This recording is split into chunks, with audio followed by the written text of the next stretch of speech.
Tersembunyi di sebuah dusun, tangan-tangan tangguh para wanita desa menanam bukan hanya benih di tanah, tetapi juga menanam mimpi untuk kesejahteraan keluarga dan kelestarian alam. Selamat datang di kelompok wanita tani Sekartani yang tumbuh dan berkembang di dusun Cabanjurang, Kecamatan Gerebek, Kabupaten Magelang. Di balik suburnya lahan pertanian dan semangat yang tak pernah padam, terdapat berbagai tantangan dan masalah yang harus dihadapi. Dengan peralatan yang masih manual, serta sulitnya akses air dan tidak adanya ketersediaan listrik, menyebabkan penyiraman air dan pupuk oleh kelompok wanita tani seringkali masih menghabiskan tenaga yang banyak, selain itu juga masih menghabiskan waktu yang banyak, sehingga penyiraman air dan pupuk seringkali masih tidak maksimal. Assalamualaikum warahmatullahi wabarakatuh. Ya, ini saya dari kelompok wanita tani Sekartani Nyur Hijau. Masalah penyiraman ada kendala ya Mas ya. Karena kita dari ibu-ibu, jadi untuk penyiraman itu ada kendala, ibu harus bawa itu sedang ngambil air dari pengairan dibawa untuk nyiramin. Nah, itu kita kendala di situ. Jadinya untuk perawatan agak kurang. Ibu-ibu di sini minta seperti alat penyiraman yang otomatis biar ibu-ibu itu agak enak untuk penyiramannya, nanti sambil bisa merawat tanaman yang lain gitu. Dengan keterbatasan tersebut menyebabkan efisiensi dan produktivitas pengolahan lahan serta tanaman menjadi tidak optimal. Sedangkan sumber daya pertanian yang dihasilkan akan diperjualbelikan baik pada masyarakat lokal maupun bagi masyarakat luar, sehingga roda perekonomian dapat terus berputar. Pasar pagi di Desa Cabanjurang merupakan tempat di mana hasil panen dan olahan tangan para anggota kelompok tani dijual kepada masyarakat. Suasana pasar terasa hidup dengan deretan sayur mayur segar serta aneka produk olahan seperti keripik, getuk, hingga nugget sayur yang diproduksi secara mandiri dan tradisional.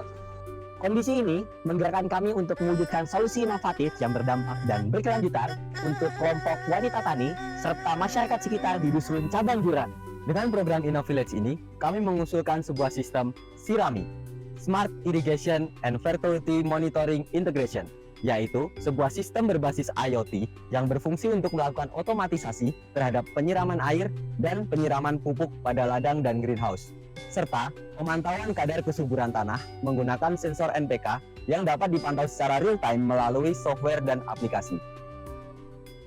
Dengan pemanfaatan energi terbarukan dari solar panel sebagai sumber listrik utama untuk penyiraman otomatis dan penerangan, sehingga tidak membebankan biaya tambahan kepada kelompok wanita tani Cabanjurang. Harapan kami dengan diimplementasikannya sistem SIRAMI tidak hanya menjadi solusi teknis saja, tetapi dapat secara langsung mendorong tujuan pembangunan berkelanjutan atau SDGs. Sistem otomasi penyiraman air dan pupuk mampu mengurangi beban kerja dan waktu para wanita tani. Ini mampu memberikan efisiensi pengolahan lahan, sehingga para wanita tani mampu meningkatkan keterampilan dan memperkuat peran mereka di komunitas tani. Hal ini memenuhi poin SDGs 5 tentang kesetaraan gender. Monitoring kesuburan tanah menggunakan sensor NPK dapat meningkatkan efisiensi penggunaan sumber daya dan mengoptimalkan hasil panen, sehingga produktivitas lahannya meningkat dapat mensejahterakan ekonomi kelompok wanita tani. Hal ini memenuhi poin SDGs 8 tentang pekerjaan layak dan pertumbuhan ekonomi. Berikut adalah rangkaian yang digunakan pada sistem SIRAMI. Pada rangkaian ini digunakan dua buah microcontroller, yaitu Arduino Uno dan ESP32. Arduino Uno berfungsi sebagai pengendali utama yang mengontrol relay untuk menyalakan dan mematikan 5 pompa air serta 3 lampu indikator. Sementara itu, ESP32 berperan sebagai modul komunikasi yang menghubungkan sistem dengan internet. Koneksi internet pada sistem ini diperoleh melalui modem Telkomsel yang menjadi sumber utama jaringan IoT, sehingga sistem dapat mengirim data dan menerima data secara online dan real time. Selain itu, sistem ini juga dilengkapi dengan sensor NPK yang berfungsi untuk memantau tingkat kesuburan tanah, membantu pengguna mengetahui kondisi nutrisi secara langsung. Seluruh kebutuhan daya pada sistem ini disuplai oleh panel surya, menjadikan sistem SIRAMI efisien, mandiri, dan ramah lingkungan karena dapat beroperasi tanpa bergantung pada tegangan listrik PLN. Berikut adalah rangkaian yang digunakan untuk mengontrol lampu penerangan di greenhouse dan ladang. Rangkaian ini terhubung ke internet melalui modem Telkomsel sehingga lampu bisa dikendalikan secara jarak jauh. Seluruh sistem ini mendapat daya dari panel surya, membuatnya hemat energi dan ramah lingkungan.